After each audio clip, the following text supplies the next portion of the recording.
ನಮಸ್ಕಾರ. ಸದಾನಂದ ಭಾವನೆ ಯೂಟ್ಯೂಬ್ ವಾಹಿನಿಗೆ ಸ್ವಾಗತ ಸುಸ್ವಾಗತ.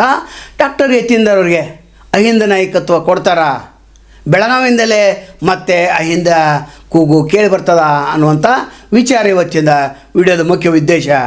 ಯಾಕಂದರೆ ನಿನ್ನೆ ಅನೇಕ ಬೆಂಬಲಿಗರು ನೀವು ಯತೀಂದ್ರ ಅವರೇ ನೀವು ನಾಯಕತ್ವವನ್ನು ವಹಿಸಬೇಕು, ಅಹಿಂದ ನಾಯಕತ್ವವನ್ನು ಹಿಡಿಬೇಕು, ಅದರ ಧ್ವಜವನ್ನು ನೀವು ಹಿಡಿಬೇಕು, ಮುಂದಾಳತ್ವ ವಹಿಸಬೇಕಂತ ಆಗ್ರಹ ಮಾಡಿದರೆ, ಆ ಆಗ್ರಹಕ್ಕೆ ಮಾಡಿದಂಥ ಯತೀಂದ್ರ ಸಿದ್ದರಾಮಯ್ಯ ಅವರು ಹೌದು ನನಗೆ ನೀವು ಬೆಂಬಲ ಕೊಟ್ಟರೆ ನಾನು ಅಹಿಂದ ವರ್ಗವನ್ನು ಎತ್ತಿ ಹಿಡಿತೇನೆ ಅಂತ ಹೇಳಿದ್ದಾರೆ. ಹಿಂದೆ ಕೂಡ ಯಾರ್ಯಾರು ಅಹಿಂದ ವರ್ಗವನ್ನು ಹೇಳಿಕೊಂಡು ರಾಜಕಾರಣಕ್ಕೆ ಬಂದರು ಅವರೆಲ್ಲರೂ MLA ಆಗಿದ್ದಾರೆ, ಮಂತ್ರಿಗಳಾಗಿದ್ದಾರೆ, ಮುಖ್ಯಮಂತ್ರಿಗಳು ಕೂಡ ಆಗಿದ್ದಾರೆ. ಆದರೆ ಯತೀಂದ್ರ ಅವರಿಗೆ ಆ ಶಕ್ತಿ ಇದೆಯಾ? ಇಲ್ಲವೇ ಇಲ್ಲ ಅಂತ ಹೇಳ್ಬೋದು. ಇಲ್ಲಿ ಯಾರು ಬೇಕಾಗಿತ್ತಂದರೆ ಹಿಂದೆ ಮುಸ್ಲಿಂ ನಾಯಕರಿದ್ದರು, ದೊಡ್ಡ ದೊಡ್ಡ ನಾಯಕರು ಕೂಡ ಇದ್ದರು. ನಂತರ ಎಲ್ಲ ವರ್ಗದ ನಾಯಕರನ್ನು ಕೂಡಿ ಪಕ್ಷವನ್ನು ಬೆಳೆಸ್ತಾಯಿದ್ರು. ಅದು ಅಲ್ಲದೆ ಇಲ್ಲಿ ಇಬ್ರಾಹಿಂ ಅವರು ಬಹಳ ಮಹತ್ವ ಪಾತ್ರವನ್ನು ವಹಿಸಿದ್ರು ಆವಾಗ. ಆದರೆ ಇಲ್ಲಿ ಭಾಷಣಕಾರರು ಬೇಕು, ಎಲ್ಲರನ್ನು ಗುರುತು ಹಿಡಿಯೋರು ಬೇಕು. ಹಾಗಾಗಿ ಯತೀಂದ್ರಿಗೆ ಏನು ಕ್ವಾಲಿಟಿ ಇದೆ, ಏನೇನು ಇಲ್ಲ ಅಂತಲೇ ಹೇಳ್ಬೋದು.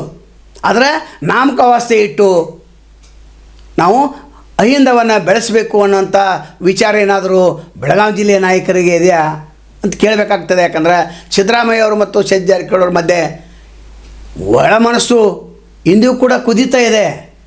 ನಾವಿಬ್ಬರು ಒಂದೇ ಇದ್ದೇವೆ, ಕೆಲವು ಮಾಧ್ಯಮದವರು ನಮ್ಮನ್ನು ಬೇರ್ಪಡಿಸುವಂಥ ಪ್ರಯತ್ನವನ್ನು ಮಾಡ್ತಾ ಇದ್ದಾರೆ ಅಂತ ಸತೀಶ್ ಜಾರಕಿಹೊಳಿ ಹೇಳಿದ್ರು ಕೂಡ. ನಿನ್ನಿನ ಮಾತು ಅತ್ಯಂತ ಭಾಳ ಮಹತ್ವದ್ದು. ಯಾಕಂದರೆ ಯತೀಂದ್ರ ಅವರಿಗೇನೆ ನಾವು ಮುಂದೆ ಮಾಡಿ ಸಿದ್ದರಾಮಯ್ಯ ಅವರ ನೇತೃತ್ವದಲ್ಲಿ ನಾವು ನಡೆಸ್ಕೊಂಡು ಹೋದರೆ ಹೇಗೆ ಅನ್ನುವಂಥ ಚರ್ಚೆ ನಿನ್ನೆ ನಡೆದಿದೆ.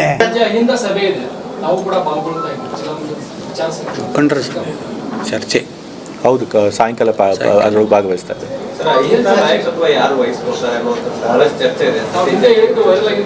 ಈಗ ತಂದೆಯವರು ಈಗಲೂ ಇದ್ದಾರೆ.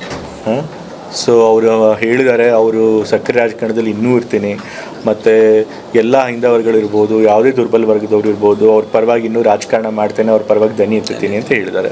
ಮತ್ತು ಭವಿಷ್ಯದಲ್ಲೂ ಕೂಡ ಅಹಿಂದ ಒಂದು ಏನು ಚಳುವಳಿ ಇದೆ ಅದು ಮುಂದುವರಿಬೇಕು.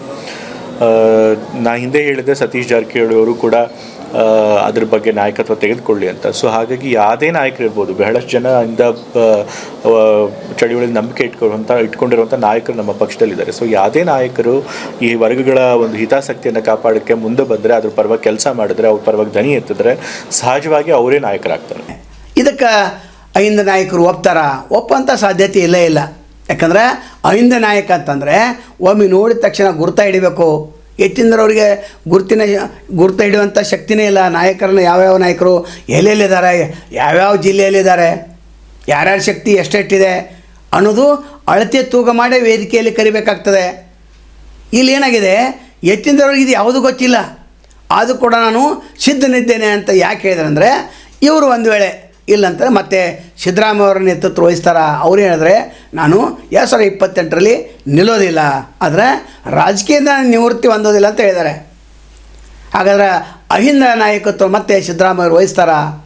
ಕಾದು ನೋಡಬೇಕಾಗಿದೆ. ಯಾಕಂದರೆ ಯತೀಂದ್ರ ಅವ್ರನ್ನ ಮುಂದೆ ಬಿಟ್ಟಿದ್ದಾರೆ. ಅದಕ್ಕೆ ಬೆಂಬಲವಾಗಿ ಸತೀಶ್ ಜಾರಕಿಹೊಳಿ ಬೆಂಬಲಿಗರು ಮೇಲಿಂದ ಮೇಲೆ ಹೇಳ್ತಾಯಿದ್ರು, ನೀವು ಅಹಿಂದ ನಾಯಕತ್ವನ ವಹಿಸ್ಕೊಳ್ಬೇಕಂತ. ಇದು ಯಾಕೆ ಎದ್ದಿದೆ ಅಂದರೆ, 2028ರಲ್ಲಿ ಮುಖ್ಯಮಂತ್ರಿ ಆಗಬೇಕಾಗಿದ್ರೆ, ಆ ಮುಖ್ಯಮಂತ್ರಿ ಆಗಬೇಕಾದ್ರೆ ವೇದಿಕೆಯನ್ನು ಸಿದ್ಧಪಡಿಸಬೇಕು. ಬುದ್ಧ, ಬಸವ, ಅಂಬೇಡ್ಕರ್ ವೇದಿಕೆ ಅಷ್ಟಾದರೆ ಸಾಲದು, ಮಾನವ ಬಂಧತ್ವ ವೇದಿಕೆ ಅಷ್ಟೇ ಇದ್ದರೆ ಸಾಲದು. ಇಲ್ಲಿ ಅಹಿಂದ ವರ್ಗವನ್ನು ಕೂಡಿಸ್ಕೊಳ್ಬೇಕು. ಆದರೆ ಬೆಳಗಾವಿ ಜಿಲ್ಲಾ ಕಾಂಗ್ರೆಸ್ನಲ್ಲಿ ಅಹಿಂದ ನಾಯಕರನ್ನು ಎಷ್ಟು ತುಳಿದಾರ, ಯಾರು ತುಳಿದಾರ ಅನ್ನೋದು ಲೆಕ್ಕಾಚಾರನೂ ಕೊಡಬೇಕಾಗ್ತದೆ, ಪಟ್ಟಿ ಕೊಡಬೇಕಾಗ್ತದೆ. ಇವರು ಎಷ್ಟು ಅಹಿಂದ ನಾಯಕರನ್ನು ಬೆಳೆಸಿದ್ದಾರೆ ಅದು ಪಟ್ಟಿ ಕೊಡಬೇಕಾಗ್ತದೆ. ಒಟ್ಟಾರೆ ಯತೀಂದ್ರ ಏನು ಸಿದ್ದರಾಮಯ್ಯ ಅವರಿದ್ದಾರೆ, ಅವ್ರ ನಾಯಕತ್ವ ಗಟ್ಟಿತನದಿಂದ ಕೂಡಲಿಕ್ಕೆ ಸಾಧ್ಯನೇ ಇಲ್ಲ. ಯಾಕಂದ್ರೆ ಪ್ರತಿಯೊಂದು ಜಿಲ್ಲೆಯ ಇತಿಹಾಸವನ್ನು ತಿಳ್ಕೊಳ್ಬೇಕಾಗ್ತದೆ, ಅಲ್ಲಿ ನಾಯಕರ ಮನಸ್ಥಿತಿಯನ್ನು ತಿಳ್ಕೊಳ್ಬೇಕಾಗ್ತದೆ, ಅವ್ರನ್ನ ವಿಶ್ವಾಸಕ್ಕೆ ತೆಗೆದುಕೊಳ್ಬೇಕಾಗ್ತದೆ. ಅದು ಯಾವ ಶಕ್ತಿ ಯತೀಂದ್ರವ್ರ ಬಳಿ ಕಾಣೋದಿಲ್ಲ. ಆದರೆ CM ಇಬ್ರಾಹಿಂ ಏನಿದ್ರು ಅವರು ಎಲ್ಲರನ್ನು ಕೂಡಿಸ್ಕೊತಿದ್ರು ಮತ್ತು ಅವರಿಗೊಂದು ನಾಯಕತ್ವದ ಬೆಲೆ ಗೊತ್ತಿತ್ತು. ಯಾರ್ಯಾರು ವೇದಿಕೆ ಕೂಡಿಸ್ಬೇಕು, ಯಾರು ಭಾಷಣಕಾರ ಕೊಡಬೇಕು, ಯಾರು ವಂದನಾರ್ಪಣೆ ಕೊಡಬೇಕು, ಯಾರಿಗೆ ಸ್ವಾಗತ ಭಾಷಣ ಮಾಡಬೇಕು, ಯಾರನ್ನು ಕೆಳಗಿಳಿಬೇಕು, ಯಾರನ್ನು MLC ಮಾಡೋದು ಎಲ್ಲ ಗೊತ್ತಿತ್ತು. ಆದರೆ ಇಲ್ಲಿ ಅಹಿಂದ ನಾಯಕತ್ವ ಕೇವಲ ಹೆಸರಿಗಷ್ಟೇ. ಅಹಿಂದ ಅನ್ನೋದು ತಮ್ಮ ಸ್ವಾರ್ಥಕ್ಕಾಗಿ ಅಹಿಂದ ವರ್ಗವನ್ನು ಉಪಯೋಗ ಮಾಡೋದು? ಅದನ್ನು ರಮೇಶ್ ಕುರ್ಚಿ ಅವ್ರು ಹೇಳ್ತಾರೆ. ಅಹಿಂದ ಎಲ್ಲಿದೆ, ಯಾರ ಬಳಿ ಇದೆ? ಅವ್ರವ್ರ ಮನೆಯಲ್ಲೇ ಅಹಿಂದ ಇದೆ. ಅಹಿಂದ ಅಂದರೆ ಕೆಲವು ಗುಂಪುಗಳ ನಾಯಕರ ಒಂದು ಆಸ್ತಿಯಾಗಿದೆ ಅಂತ ಹೇಳ್ತಾ ಇದ್ದಾರೆ. ಇದು ನಿಜ ಕೂಡ ಆಗಿದೆ. ಒಟ್ಟಾರೆ ಮುಂದೊಂದು ದಿನ ಯತೀಂದ್ರ ಸಿದ್ದರಾಮಯ್ಯ ಅವರು ಏನು ನಾಯಕತ್ವ ವಹಿಸ್ಕೊಳ್ತಾರೆ, ಅಥವಾ ಮತ್ತೆ ಸಿದ್ದರಾಮಯ್ಯ ಅವರು ಅಹಿಂದ ನಾಯಕತ್ವವನ್ನು ವಹಿಸಿ 31 ಜಿಲ್ಲೆಗೆ ಪ್ರವಾಸ ಮಾಡ್ತಾರ, ಅದು ಕಾದು ನೋಡಬೇಕಾಗಿದೆ. 2028ರ ಚುನಾವಣೆಗೆ ಮತ್ತೆ ಅಣಿಯಾಗಬೇಕಾಗಿದೆ. ಅದರ ಸಿದ್ಧತೆಯನ್ನು ಪೂರ್ವಭಾವಿಯಾಗಿ ಇವರನ್ನು ಮುಂದೆ ಬಿಟ್ಟಿದ್ದಾರೆ ಅನ್ನುವಂಥ ಸಂಗತಿ ಒಂದು ವಿಷಯವಾಗಿದೆ. ಹಾಗಾದರೆ ಅಹಿಂದಕ್ಕೆ ಖರ್ಚು ಮಾಡೋರು ಯಾರು? ಜಾರಕಿಹೊಳಿ ಖರ್ಚು ಮಾಡಬೇಕು. ಈ ಹಿಂದೆ ಕೂಡ ಅಹಿಂದ ನಾಯಕತ್ವ ವಹಿಸಿದಾಗ, ಸಭೆ ಸಮಾರಂಭ ನಡೆದಾಗ, ಜನರನ್ನು ಕರೆತರುವಾಗ ಒಂದು ಹೊತ್ತಿನಲ್ಲಿ ಇವರೇ ನಾಯಕತ್ವವನ್ನು ವಹಿಸಿದರು, ಇವರೇ ಮುಂದಾಳತ್ವವನ್ನು ವಹಿಸಿದರು.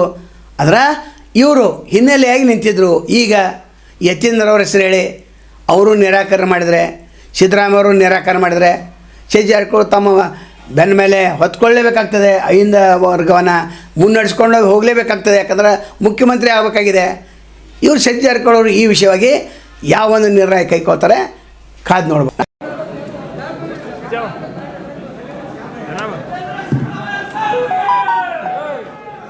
ನಗರಾಭಿವೃದ್ಧಿ ಸಚಿವರಾದಂಥ ಶ್ರೀ ಯತೀಂದ್ರ ಸಿದ್ದರಾಮಯ್ಯ ಅವರು ವೇದಿಕೆಗೆ ಆಗಮಿಸ್ತಾ ಇದ್ದಾರೆ.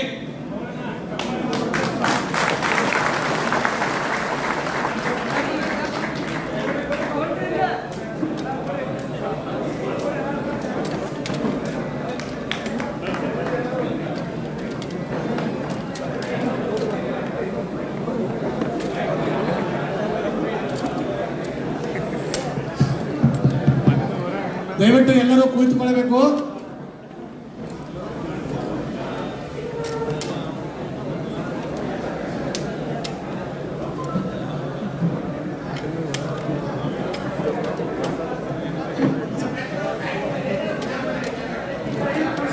ದಯವಿಟ್ಟು ಹಿಂದುಗಡೆ ನಿಂತ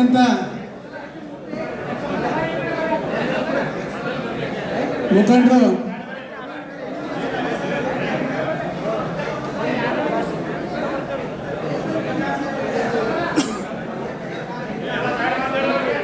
ದಯವಿಟ್ಟು ಹಿಂದ್ಗಡೆ ಜಾಗ ಇದೆ, ಆ ಕಡೆ ಹಿಂದ್ಗಡೆ ಹೋಗಬೇಕಾಗಿ ವಿನಂತಿ.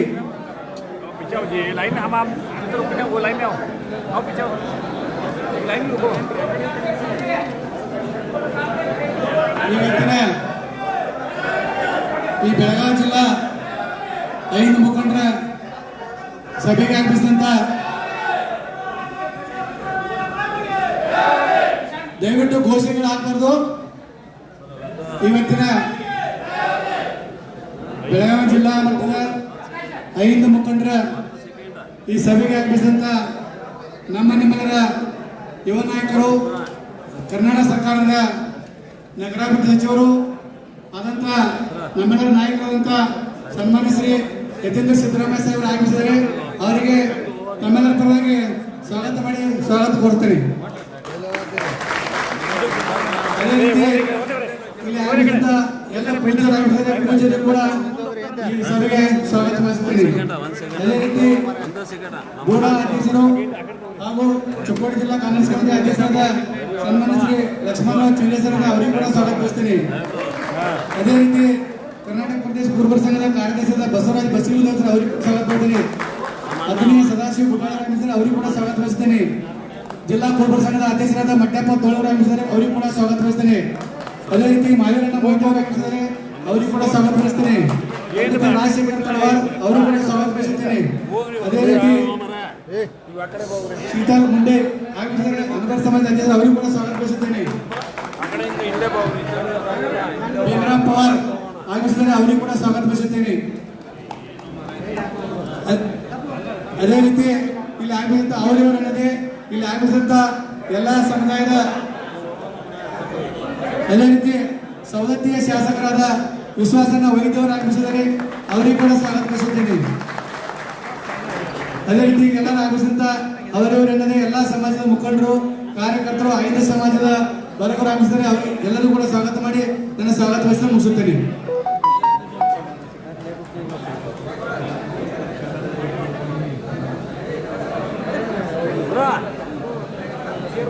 ಇನ್ನು ಮುಂದೆ ಪ್ರಾಸ್ತಾವಿಕವಾಗಿ ರಾಮನಾಥ್ ತೋಳಿ ಅವರು ಈ ಸಭೆ ಉದ್ದೇಶಿಸಿ ಮಾತನಾಡ್ತಾರೆ. ಎಲ್ರಿಗೂ ನಮಸ್ಕಾರ. ದಯವಿಟ್ಟು ಅಲ್ಲ 2 ನಿಮಿಷ ಈ ಕಾರ್ಯಕ್ರಮದ ವರದಿಯನ್ನು ಮಾಡಲಿಕ್ಕೆ ಬಂದಂಥ ಎಲ್ಲ ಮಾಧ್ಯಮ ಮಿತ್ರಗಳು ಸಹಿತ ಸ್ವಾಗತವನ್ನು ಕೋರ್ತಾ ಮತ್ತು ಅವರಿಗೆ ತುಂಬ ಹೃದಯದ ಧನ್ಯವಾದಗಳನ್ನು ಸಹಿತ ಸಲ್ಲಿಸ್ತಾ ದಯವಿಟ್ಟು ಅವರು ಈ ಕಾರ್ಯಕ್ರಮವನ್ನು ವಿಡಿಯೋ ಚಿತ್ರೀಕರಿಸಿಕೊಂಡು ನಿರ್ಗಮಿಸಬೇಕು. ಅದರ ನಂತರ ನಮ್ಮ ಈ ಸಭೆ ಪ್ರಾರಂಭ ಆಗುತ್ತೆ. ಪ್ರಾಸ್ತಾವಿಕವಾಗಿ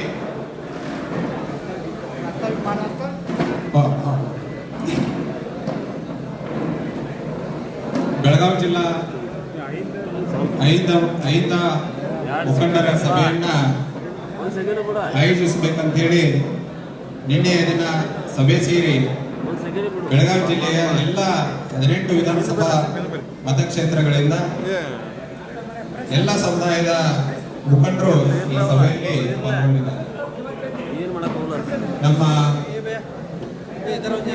ಕುರುಬ ಸಮಾಜ ಆಗಿರ್ಬೋದು, ಮುಸ್ಲಿಂ ಸಮುದಾಯ ಆಗಿರ್ಬೋದು, ಉಪ್ಪಾರ ಸಮುದಾಯ ಆಗಿರ್ಬೋದು, ದಲಿತ ಸಮುದಾಯ ಆಗಿರ್ಬೋದು, ಈ ಸಮುದಾಯದಲ್ಲಿ ಗೊಂದಳಿ ಸಮಾಜ ಆಗಿರ್ಬೋದು, ಅನ್ಪರ್ ಸಮಾಜ ಆಗಿರ್ಬೋದು, ವಾಲ್ಮೀಕಿ ಸಮಾಜ ಆಗಿರ್ಬೋದು ಸೇರಿದಂತೆ ಅವರವರನ್ನದೇ ಅತ್ಯಂತ ಸಣ್ಣ ಸಮುದಾಯದಲ್ಲಿ ಸಣ್ಣ ಸಂಖ್ಯೆಯಲ್ಲಿ ಇರ್ತಕ್ಕಂಥ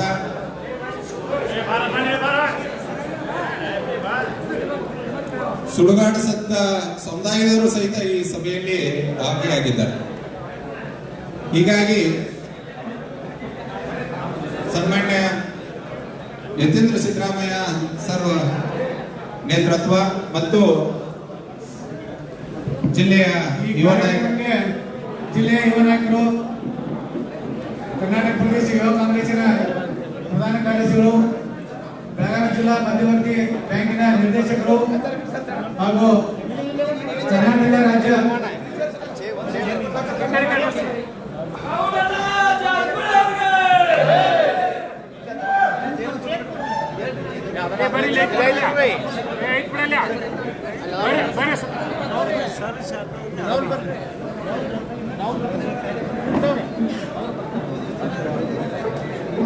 ದಯವಿಟ್ಟು ಎಲ್ಲರೂ ಕೂತ್ಕೊಳ್ಬೇಕು. ಈ ಕಾರ್ಯಕ್ರಮಕ್ಕೆ ಈಗ ತಾನೇ ಆಗಮಿಸಿದಂತ ನಿಮ್ಮೆಲ್ಲರ ನೆಚ್ಚಿನ ಯುವ ನಾಯಕರು, ಕರ್ನಾಟಕ ಪ್ರದೇಶ ಯುವ ಕಾಂಗ್ರೆಸ್ಸಿನ ಪ್ರಧಾನ ಕಾರ್ಯದರ್ಶಿಗಳು ಹಾಗೂ ಬೆಳಗಾವಿ ಜಿಲ್ಲಾ ಮಧ್ಯವರ್ತಿ ಸರ್ಕಾರಿ ಬ್ಯಾಂಕಿನ ನಿರ್ದೇಶಕರು, ರಾಜ್ಯ ಅಪೇಕ್ಷ ಬ್ಯಾಂಕ್ ನಿರ್ದೇಶಕರಾದ ರಾಹುಲ್ ಸತೀಶ್ ಜಾರಕಿಹೊಳಿ ಆಗಮಿಸಿದರೆ ಅವರಿಗೆ ತಮ್ಮೆಲ್ಲರ ಪರವಾಗಿ ಸ್ವಾಗತ ನೀಡುತ್ತೇನೆ. ಹೀಗಾಗಿ ನಿನ್ನೆ ಒಂದು ಸಭೆಯನ್ನ ಸೇರಿ ಯತೀಂದ್ರ ಸಿದ್ದರಾಮಯ್ಯ ಸರು, ಯುವ ನಾಯಕರಾದಂತಹ ಶ್ರೀಯುತ ರಾಹುಲ್ ಜಾರಕಿಹೊಳಿ ಅವರು ಸೇರಿದಂತೆ ಎಲ್ಲ ನಮ್ಮ ಐದ ಸಮುದಾಯಗಳ ಮುಖಂಡರ ನೇತೃತ್ವದಲ್ಲಿ ಈ ಸಭೆಯನ್ನ ಆಯೋಜಿಸಬೇಕಂತ ಹೇಳಿ ತೀರ್ಮಾನ ತೆಗೆದುಕೊಂಡ್ರು. ಈ ಅಹಿಂದ ಚಳುವಳಿ ಅನ್ನುವಂಥದ್ದು ಬುದ್ಧನಿಂದಲೂ ಪ್ರಾರಂಭವಾದಂಥ ಒಂದು ಚಳುವಳಿ. ಕಾಲ ಕಾಲಕ್ಕೆ ಬೇರೆ ಬೇರೆ ಸ್ವರೂಪದಲ್ಲಿ ಈ ಚಳುವಳಿ ನಡ್ಕೊಂಡು ಬಂದಿದೆ.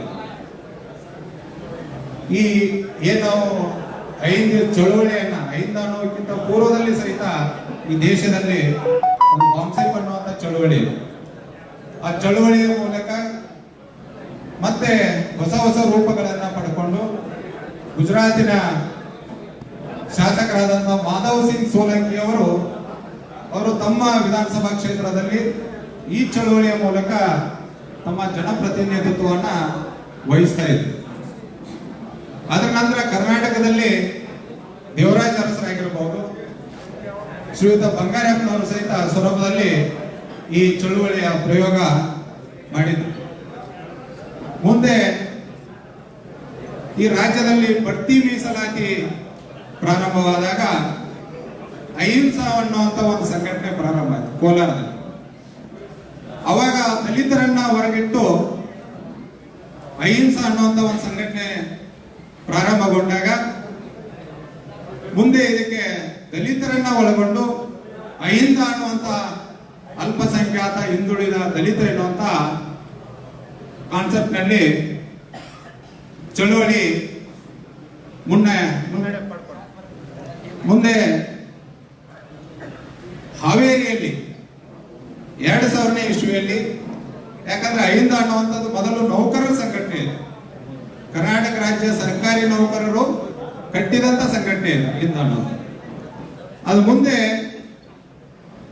ಸರ್ಕಾರಿ ನೌಕರರು ಚಳವಳಿಗಳನ್ನ, ಸಂಘ ಸಂಸ್ಥೆಗಳನ್ನ ಕಟ್ಟುವಂತಿಲ್ಲ ಅನ್ನುವಂತ ನಿಯಮವನ್ನು ತಂದಾಗ ಇದನ್ನ ಜನಸಾಮಾನ್ಯರ ಚಳುವಳಿಯಾಗಿ ಪರಿವರ್ತನೆ ಮಾಡಬೇಕು ಅನ್ನುವಂಥ ನಿಟ್ಟಿನಲ್ಲಿ ಹಾವೇರಿಯಲ್ಲಿ ಒಂದು ಸಮಾನ ಮನಸ್ಕರ ತಂಡವನ್ನ ಕಟ್ಟಿಕೊಂಡು ಹಾವೇರಿಯಲ್ಲಿ ಅಹಿಂದ ಅನ್ನುವಂಥ ಸಮುದಾಯ ಆಧಾರಿತವಾಗಿ ಪ್ರಾರಂಭ ಆಯಿತು. ಮುಂದೆಲ್ಲ ನಿಮ್ಗೆ ಗೊತ್ತಿದೆ, ಇದು ಹಾವೇರಿಯಲ್ಲಿ ಕೇಡರ್ ಬೇಸ್ ಚಳುವಳಿ. ಪ್ರತಿ ಶನಿವಾರ ರವಿವಾರ ಹಾವೇರಿಯ ಆಟಪಟ್ಟಿ ಬಿಲ್ಡಿಂಗ್ ನಲ್ಲಿ ಕೇಡರ್ ಕ್ಯಾಂಪ್ಗಳನ್ನ ಮಾಡ್ತಾ ಇದ್ರು. ಪ್ರತಿ ಗ್ರಾಮದಲ್ಲೂ ಸಹಿತ ಹಾವೇರಿಯಲ್ಲಿ ಅಹಿಂದ ಚಳುವಳಿಯ ಕಾರ್ಯಕರ್ತರು ಇವತ್ತಿಗೂ ಸಿಗ್ತಾರೆ. ಅವತ್ತು ತರಬೇತಿ ಪಡೆದಂತವರು ಇವತ್ತಿಗೂ ಸಹಿತ ಚಳುವಳಿಯಲ್ಲಿ ನಿರತರಾಗಿದ್ದಾರೆ. ಅಹಿಂದ ಚಳುವಳಿಗೆ ತನ್ನದೇ ಆದಂತ ಹಾಡು, ತನ್ನದೇ ಆದಂತ ಬಾವುಟ, ತನ್ನದೇ ಆದಂತ ಸಂವಿಧಾನ ಸಹಿತ ಈ ಅಹಿಂದ ಅನ್ನುವಂಥ ಸಂಘಟನೆಗಿದೆ. ಮುಂದೆ ಸನ್ಮಾನ್ಯ ಸಿದ್ದರಾಮಯ್ಯ ಸಾಹೇಬರು ಈ ಚಳುವಳಿಯ ಭಾಗವಾಗಿ ಯಾವಾಗ ಬಂದ್ರು, ಮುಂದೆ ಹುಬ್ಬಳ್ಳಿಯಲ್ಲಿ ಒಂದು ಏನು ಬೃಹತ್ ಸಮಾವೇಶ ಆಯಿತು, ಅವಾಗ ಆ ಚಳುವಳಿಯ ಜೊತೆಗೆ ಸಿದ್ದರಾಮಯ್ಯ ಸಾಹೇಬರಾಗಿರ್ಬಹುದು, ಸತೀಶ್ ಜಾರಕಿಹೊಳಿ ಸಾಹೇಬರಾಗಿರ್ಬಹುದು, CM ಇಬ್ರಾಹಿಂ ಅವರಾಗಿರ್ಬಹುದು, SC ಮಾದೇವ್ ಸಾಹೇಬರಾಗಿರ್ಬಹುದು, ಸೇರಿದಂತೆ RL ಜಲ್ಲಪ್ಪನವರಾಗಿರ್ಬಹುದು, ಸೇರಿದಂತೆ ಈ ನಾಡಿನ ಎಲ್ಲ ಪ್ರಗತಿಪರ ಚಿಂತಕರು, ಸಾಹಿತಿಗಳು, ನೌಕರರು ಈ ಚಳುವಳಿಗೆ ಬೆನ್ನು ತಟ್ಟಿ ಪ್ರೋತ್ಸಾಹಿಸಿದರು. ಏನು ಹುಬ್ಬಳ್ಳಿಯಲ್ಲಿ 2005ರಲ್ಲಿ ಒಂದು ಬೃಹತ್ ಸಮಾವೇಶ ಆಯಿತು. ಆ ಬೃಹತ್ ಸಮಾವೇಶದ ನಂತರ ಅಹಿಂದ ಅನ್ನುವಂತ ಏನೋ ಒಂದು ಪಾಯಿಂಟ್ ಇತ್ತಲ್ಲ, ಆ ಅಹಿಂದ ಅನ್ನುವಂತ ಪಾಯಿಂಟ್ ತಮ್ಮನ್ನು ಭೇಟಿಯಾಗ್ತೇವೆ. ಅಲ್ಲಿವರೆಗೆ ಎಲ್ಲಿ ಶುಭವಾಗಲಿ. ನಮಸ್ಕಾರ. ಅನೇಕ ದಿಟ್ಟ ವರದಿಗಳನ್ನು ನಾವು ನಿರಂತರವಾಗಿ ಮಾಡ್ತಾ ಇರ್ತೇವೆ. ಆದರೆ ಯಾರಿಗೂ ಸಹಾಯ ಮಾಡಬೇಕಂತ ಅನಿಸ್ತೈತಿ. ಆ ಸಹಾಯ ಮಾಡೋರು ಇಲ್ಲಿ ಫೋನ್ಪೇ ನಂಬರ್ ಇದೆ, ಗೂಗಲ್ ಪೇ ನಂಬರ್ ಇದೆ, ನೀವು ಸಹಾಯ ಮಾಡಬಹುದು. ಯಾಕಂದರೆ ಗಟ್ಟಿದವನೇ ನಮ್ಮದು. ಸ್ವತಂತ್ರ ಪತ್ರಿಕಾಧರ್ಮವನ್ನು 35 ವರ್ಷದಿಂದ ನಡೆಸ್ಕೊಂಡು ಬಂದಿವೆ. ನೀವು ಇದಕ್ಕೆ ಸಹಾಯ ಮಾಡಿದ್ರೆ ಇನ್ನಷ್ಟು ಗಟ್ಟಿ ಧ್ವನಿಯಲ್ಲಿ ನಾವು ವರದಿ ಮಾಡಲಿಕ್ಕೆ ಸಾಧ್ಯ ಇದೆ.